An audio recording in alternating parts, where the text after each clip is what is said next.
I'm your host, Braylon Williams, and welcome to another episode of Enneagram Restored Podcast. For my faithful listeners, thank you once again for listening. For new listeners, I hope you enjoy this episode. Well, this is it. This is the very last episode of Season 1. Okay, it's been a great time. Time has flown by, honestly. Episode 1 just dropped on March 25th, and to think here I am recording, putting out this last episode. Just wow. But anyway, to close out this first season of Enneagram Restored Podcast, I just want to take some time out to talk about both the successes and the failures of this first season. And we're also going to step back in our little time machine, and we're going to take a little glance back at some of my favorite in the top 3 episodes, and also tell you some things that you can expect to hear and get excited for in season 2. So let's get started, shall we?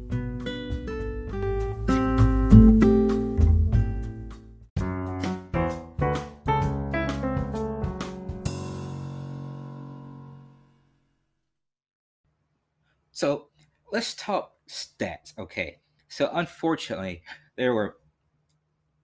season 1 did not go how I would have dreamed it to went, or to, number-wise, think of it to go.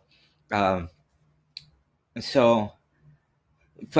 say that to say that, even though a lot of the goals that I set for the first season of Enneagram Restored Podcast we did not reach those goals. It doesn't mean it's the end, okay? I know that, especially for a podcast, it's very typical that you set these goals, but you fall short of them, if you even get to cross the starting line, per se. But I can tell you this, that since the very first episode of Enneagram Restored Podcast, this podcast has been played a total of 283 times. So that means that for the 14 episodes that are already out there, people have listened to them at least 283 times. That's a lot. It's not what I would have expected for this first season, but it's still a lot. And so I'm thankful for that. And for all you people who have listened 283 times, thank you. It's kind of funny, though. I was looking at the demographics of where people listen last night as I was putting the finishing touches on this script. And it was shocking, though. Majority of listeners for this podcast listen from New Jersey. Now, me being who I am, being from Tennessee and residing in Missouri for college, I thought maybe, all right, so there's going to be a higher listener support from Tennessee or Missouri. I was wrong. New Jersey takes the lead. I think it was a 34% demographic of that. And so, yeah, to everybody in New Jersey who listens to Enneagram Restored Podcast, thank you. Keep up the good work, because we might need to meet someday. I can't do a Jersey accent, but thank you. All right. If I could do a Jersey accent, I would say thank you in New Jersey. But anyway, moving on. All right. Just think, you are going to, for a couple of months, you're going to miss out on these wild tangents that go on. So this is the last time to enjoy those tangents. But anyway, let's continue on. So before I even started working on the first episode for this podcast, I set some goals. And like I said, I had 3 main goals. Unfortunately, did not reach those goals in this first season, but I had 3 goals. The first goal was that I wanted to have 500 unique listeners. So kind of give you a thought of what unique listeners mean. So unique listeners are different from listeners. So unique listeners are, so every time somebody plays Enneagram Store podcast on a different device, that's a unique listener. Um, every time there's a new IP that listens to the podcast, that's a new listener. So, for instance, say my sister, if she would have listened from her phone, she would have been counted as a new listener. But say then again, she also listened from her laptop, she would have been, even though it's the same person, she still would have been counted as a unique person. So that's the difference between a unique listener and a listener. And I had that idea of 500 people, unique listeners. So which essentially means that 500 different devices were used to listen to this podcast. But unfortunately, like I said, had to go to 500, but it was only 7 unique listeners, unfortunately. But it's still, in my mind, that's still a pretty good number, especially for the first season of a podcast that it has a different concept than other podcasts about the same topic. So I see it as even though it did not reach the goal, I still see it as a good success. The second goal that I set was to have 30 loyal listeners. And so what does that mean? A loyal listener is somebody who every week or, maybe every other week, but they have a repeated habit to listen to episodes of Enneagram Store podcast. Maybe they listen week to week or every 2 weeks, and they're just loyal. They listen to a majority of the episodes. I had that in mind as a goal for loyal listeners, 30 at the outset of this podcast. Again, unfortunately, I did not meet that goal because I only had 5 loyal listeners. And so, but then again, like I said, even though it did not meet my goal, I still see it as a success because, like I said, this is a first season. And not only that, this is the first season of a podcast that there's a lot of podcasts about the Enneagram, but here's a podcast that deals with the Enneagram in a different light. So not a lot of people are searching per se for what I'm doing here, but hopefully one day they will be. So that's the hope. All right. And so the last goal that I had set was to have the posts that I put on social media about episodes of Enneagram Star Podcast and all that, to have all those shared for a total at least 200 times on social media. So unfortunately, stayed at 0 on that goal. But like I said, again, even though it did not meet my goal, I am not surprised by it because it is something that is to be expected of a podcast in the first season, or really even just anything in the first season of podcast, a TV show, or anything. You might have these goals, but as creators, we know that there's a high likelihood that at the beginning, at the first season of whatever it is, that you might not meet that goal. So that is something we know all too well. But anyway, so the top 3 episodes listened to in this first season were episode 2, and that was an episode where I interviewed my friend Cameron Salazar, who is a type 2. Kind of strange how that worked out, episode 2, type 2. Anyway, but that was the number 1 episode that was listened to the most. The second most listened to episode was episode 4, which was about type 8, the challengers. And then the last episode that was listened to the most, or the third episode that was listened to the most, was episode 5, which talked about type 9s, and we know those people as the peacekeepers.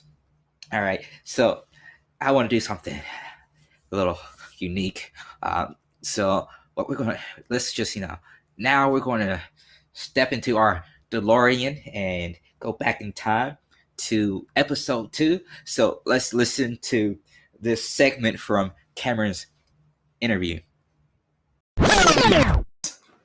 Well, all right. So my next question for you is, how has knowing your Enneagram type changed how you engage with other people? Yeah. So it's really kind of depending on the atmosphere. At least I'd say that I can get rambunctious Yes. for the Yeah. for the I better, can for the attest. worse. Yeah. So knowing my Enneagram type and understanding that, again, tying back to the whole recognition thing, it's helped me almost like suppress that. You know what I mean? Yeah. Because I feel like in times when it's inappropriate, it's important that I realize that, okay, now's not the time to be like the funny one in the room or whatever. You know what I mean? It's just this important thing that I've realized is it's allowed me to discern that. That's the word I'm looking for. Yeah. It's allowed me to discern those moments and do something about it. Now, granted, when if I ever do want to like, if I sense that the atmosphere is one that calls for like, we're just going crazy or whatever, Kind of like sure. today.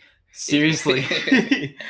Little background story there we cannot tell you right now, but just know today was a good day. It was fun.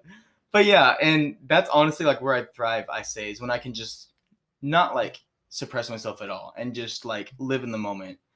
But knowing my Enneagram has helped me discern those moments, for lack of better words. Yes. So that's great. And I'm a person who is all about changing the atmosphere. If I had this saying, if the atmosphere is not how you want it to be, you should be the force that leads it to be better. Right. If the atmosphere is horrible, you should be the first one to step up. And just knowing how you engage before and after your type, it is very crucial too. And I never knew this, but when I started getting into it, it's very crucial to knowing that. But yeah, any additional things that you have? That's all the questions I have. So any additional comments or like questions you got for me? Yeah. So totally coincidentally, I was going to ask you pretty much the same question. Has knowing your Enneagram type changed the way that you interact with people? I'm curious because I know there's some people who they basically change their whole personality, revolving around their type. I do think that that's a little unhealthy. Yeah. Again, like you said, it's not something that should define you. But anyways, I was curious. So actually, it has, and it's still changing me too, which it always should be. It should always be changing you. But so I'm an 8, which we are known as 8s, the challengers. So knowing my type and knowing like, oh, this, just even having like, oh, you're an 8, you're the challenger, and seeing, oh, you like to challenge people's opinions and everything, it really has opened my eyes, because like I would be the one, you're talking, I'm challenging everything you're saying, fact checking in my head. Could that be true? Possibly. I'm gonna have to go look that up later. Right. I have a old youth pastor who coined it well for me. So I am the person who will put a controversial topic on Facebook and sit back and watch everybody else go at it in the comments, and only step in if it gets out of two hands.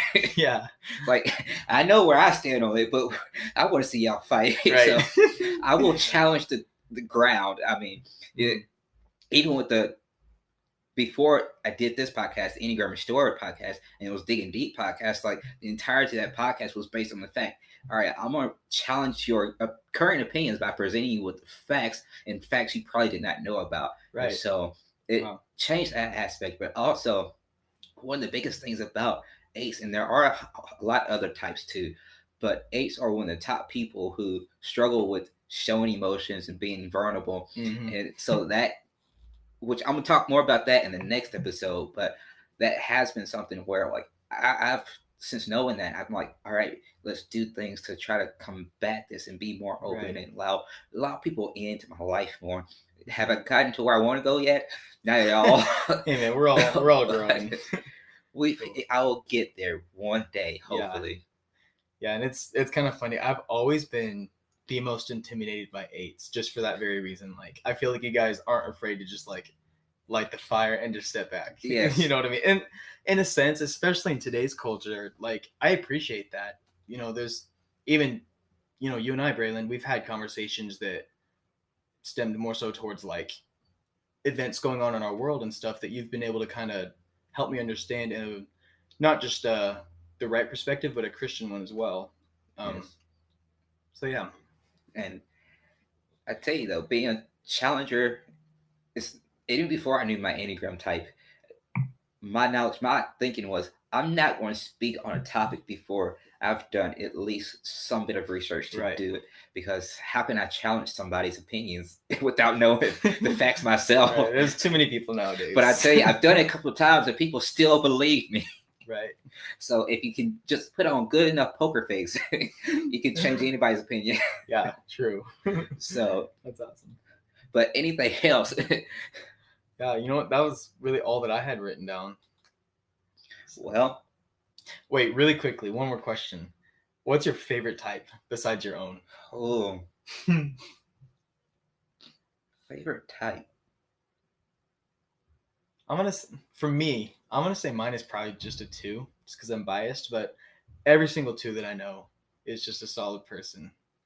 I only know 2 of them as of now, but both of them are cool. So I might be a little bit biased on mine too, right, because it actually is.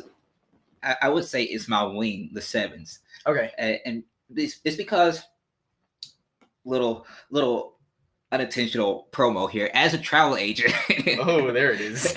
And as just somebody who loves exploring, that's what 7s are about. They're enthusiasts. They like to go different routes. Right. You know, just about a week or so ago, I was out location scouting for an event, and I've been to this. There's this park I've been to a lot of times, but like I've never actually followed the walking trail. And I was like, you know what? I'm just going to keep on walking and see where this leads. Bad decision, because I ended up walking 6 miles that day. Oh my word! And was not prepared for it.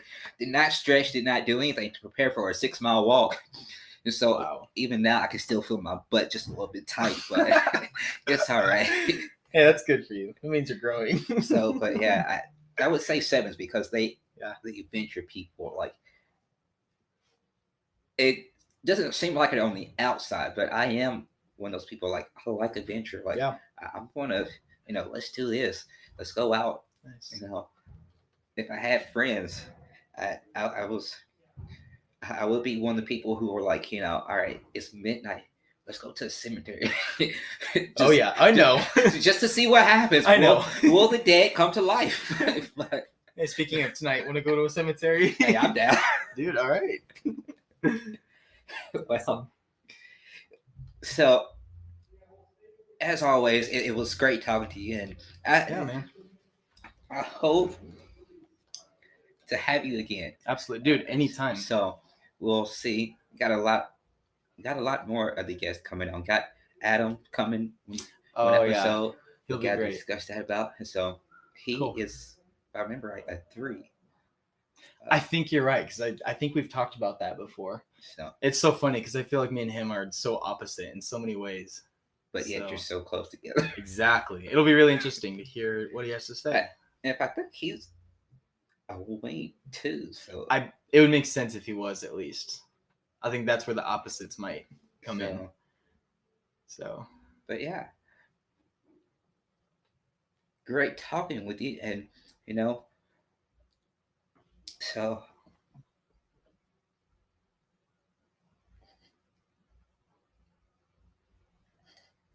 I thought I had another question coming for you that I did not have prepared, but I lost what it was. So you made me laugh when I took a drink. We're just going to say that's it. Praise Jesus.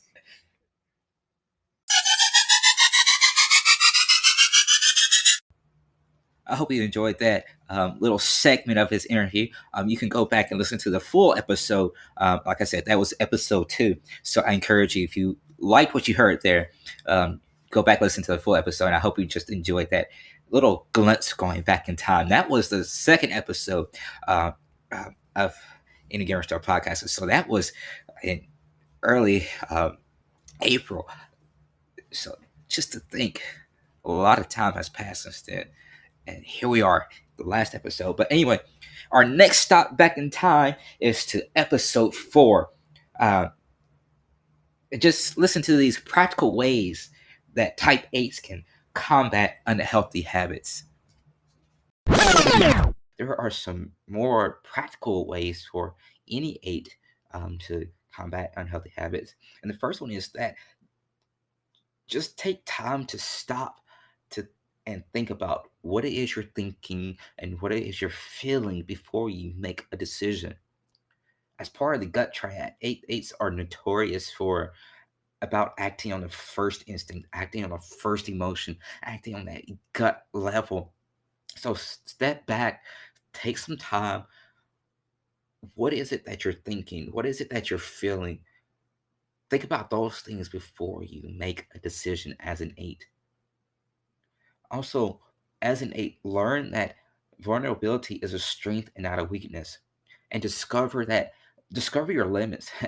As eights, often more than not, we frequently push ourselves past our limits. And as eights, we're often unaware of the times we push ourselves past our limits.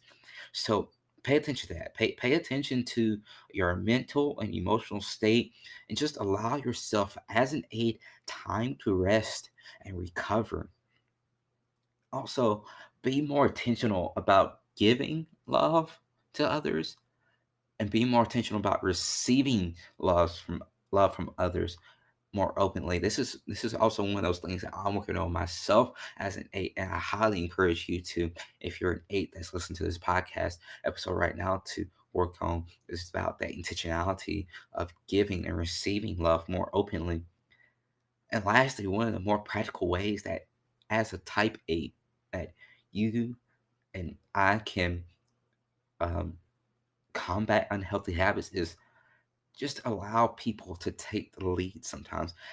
As eights, we have this desire, we have this basic fear of losing control, and which is more control over our lives, but somehow will still seep into other aspects of, control of, the situation, control over the event, control over the task, even, but because if that goes wrong, then somehow it seeps back into our lives, and then we lose this sense of control of that we don't have control over our lives. So just sometimes step back and allow somebody to take the lead in the group, allow somebody to take the lead on hosting the event, allow somebody to take the lead over cooking the dinner and hosting the get together. Those are just some really practical ways that as aids that you can combat those unhealthy habits.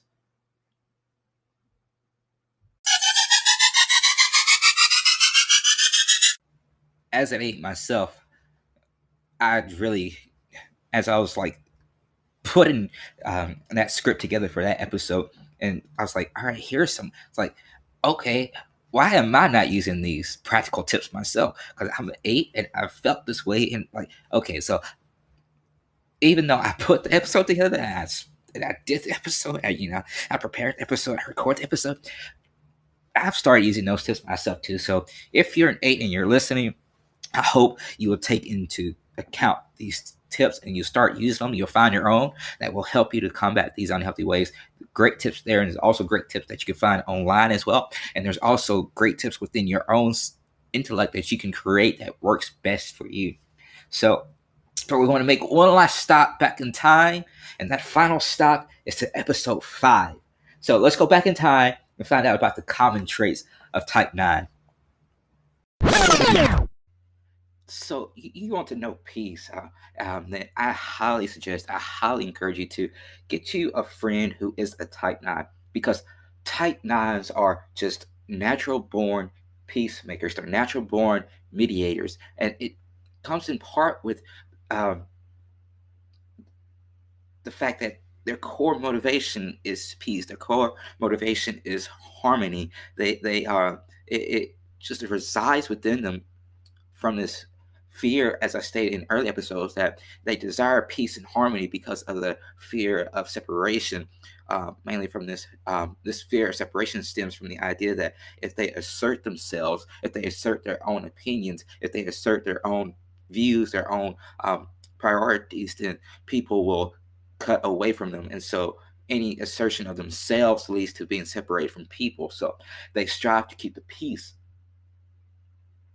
But a friend who is a type 9, if people who are type 9s, this desire for peace, this motivation for harmony comes at a cost to their personal development, um, which this translates into the nine's deadly sin. And I'll talk more about what that deadly sin is later on in this episode. But for right now, I want you to know that nines have a very calm and collected demeanor. They're probably the person who seems like a hippie almost. All right, dude. As you know, we all have that one friend who like kind of seems hippie, whether or not they're a nine depends. But I guess you can kind of say if you have a nine friend who's a hippie, then they go together. I mean, hippies are pretty chilled and relaxed, and that's pretty much the entitlement, not entitlement, but uh, the details of how a nine kind of is. Nines are calm, collected, relaxed. You know, they want peace. They don't look for conflict. They just settle into the harmonies of life that are going smoothly. They go with the flow of life. Nines have this natural ability to diffuse conflict with ease, and they are pretty much liked by everybody they come in contact with. It's easy to like a nine. Why so? Because they don't go against the grain. They don't like give you heartache for your opinions. You if you have a different opinion from a nine, they will not let you know. So that's why oftentimes a lot of people like nines because people don't have to worry about, oh, if I like this person, I'm gonna be they're gonna work my nerves because they just won't agree with me. On the contrary, people like nines just for that fact because nines like to keep the peace. So oftentimes a nine will agree with people even if personally they don't have that belief. They will agree just to keep the peace. And so, in addition to these characteristics, nines are also self forgetting, ambivalent, passive aggressive, and have a difficulty prioritizing. But to know what those characteristics means, let's start by talking about the self forgetting trait. All right, so the trait of a nine being self forgetting means that they forget their own opinions. Again, this translates to the deadly sin of sloth. And like I said, I'll talk more about that later on this episode. But nines are self-forgetting to their own opinions, their own priorities, their own preferences. Again, this trait, this characteristic stems from their fear of being separated from people if they assert themselves too much. This trait stems from the fact that as children they receive this message of it's not okay to assert yourself, just go with the flow. And in addition to that, in addition to being self-forgetting, knives are often torn between wanting to please people and wanting to defy people. And so, which causes a nine to be ambivalent. And so, if you don't know what ambivalent means, just like I didn't know, so I had to look it up, it means that you really don't have a set thought or feeling on something. You kind of sway, you're not firm in one way or the other. You're on the fence, for lack of a better term. And so Nas are just ambivalent when it comes to decision making, uh, which typically means that Nines sit on the fence and they just agonize, they rehash, they think over and over about what to do until finally someone else makes the choice. So a nine will sit back and just agonize in their mind over what is the right choice to allow somebody else to finally make that decision. A nine is pretty much not comfortable with making decisions because again that means that they have to assert themselves. That means that they have to like go against their own grain per se. So which goes even deeper into this fact that they have this difficulty to prioritize. And so in order to distract themselves from identifying their own life priorities, nines will often focus on the non-essential tasks, the non-essential tasks and priorities before they even tackle the things that need to be done, before they even tackle taking on the more essential task and priorities in their life. So, again, all these traits, all these characteristics stem from it stems from this, childhood message that, again, I talked about in episode 3, but it stems from this childhood message that it's not okay to assert yourself. Go with the flow, because if you assert yourself, people will not like you, and so you'll be separated from people, which that then does not create peace. But let's talk a little bit about the stress and security of nine. So again, each type has two other numbers that it correlates with as far as stress and security. So each type during a period of stress or disintegration goes to another number, or vice versa.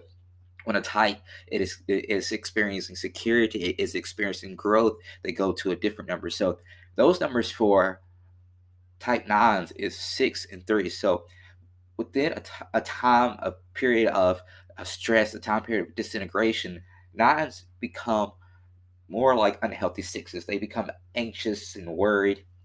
During this time period of disintegration, 9s often become hysterical and pessimistic. But on the flip side of that, during times of growth, during times of security, 9s become more like healthy 3s by becoming more self-developing and energetic. So that's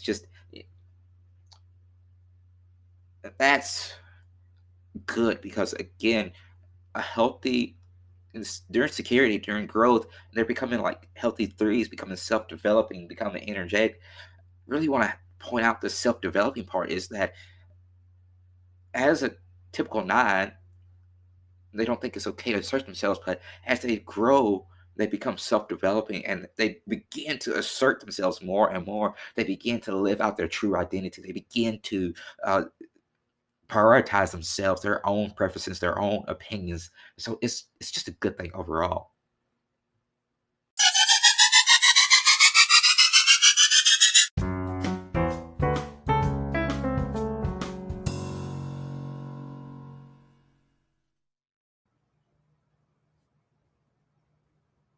Hey, it's your host, Braylon Williams. I just want to say thank you for listening to Enneagram Restored podcast.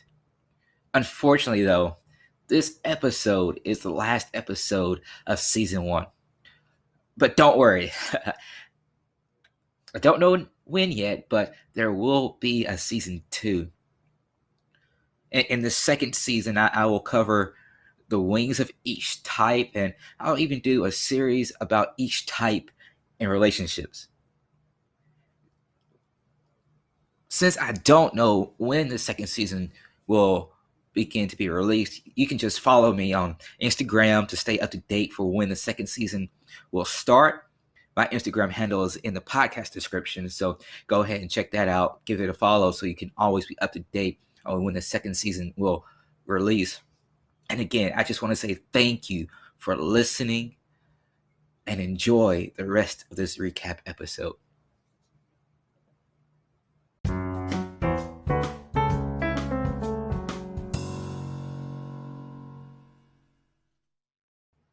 All right, let me give the 411. I want to give you the rundown of what season 2 is going to look like.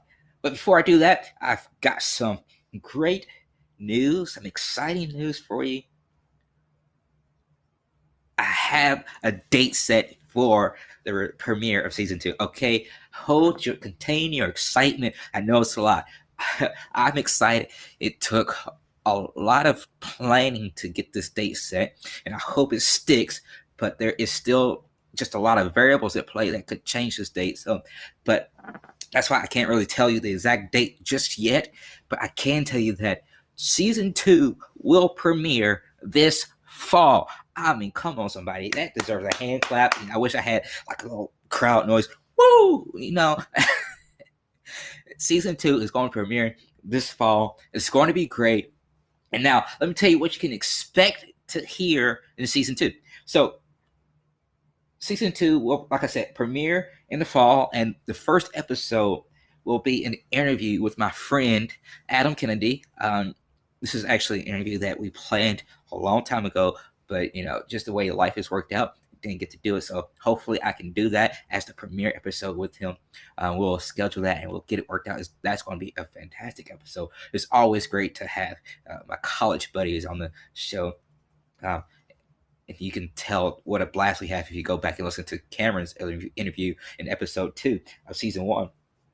But and after the premiere episodes of season 2, the first episode of season 2, episode 2 of season 2 will begin a 3-episode series about the wings of each Enneagram type. So for 3 episodes, beginning with episode 2, I'm going to take an in-depth view of every wing of the Enneagram. So, it's going to be a lot because there are 9 types of the Enneagram, and out of the 9 types, there are 2 possible wings for each type.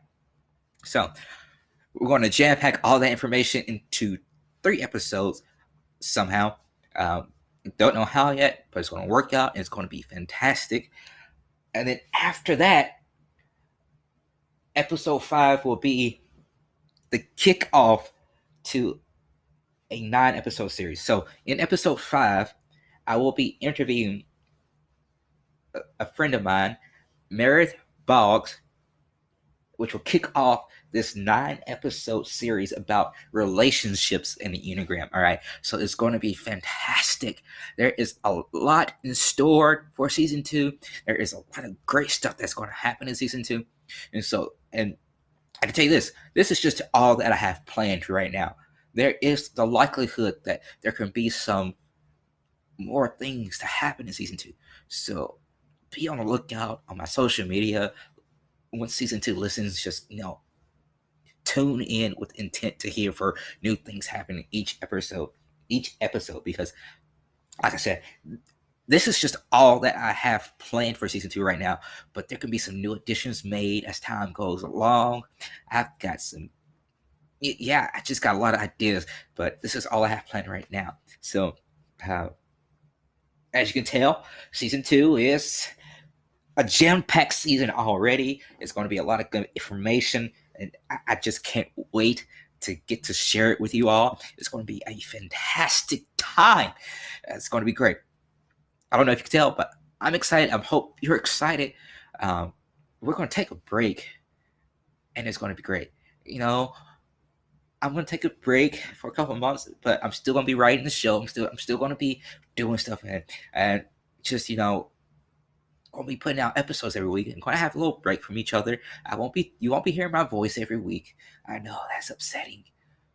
Should have like a baby crying in the background.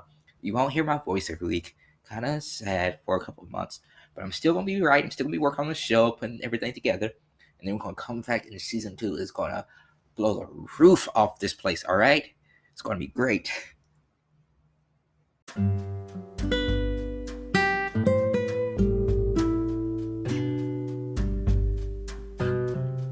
Well, folks, that is it. That concludes the first season of Enneagram Restored Podcast.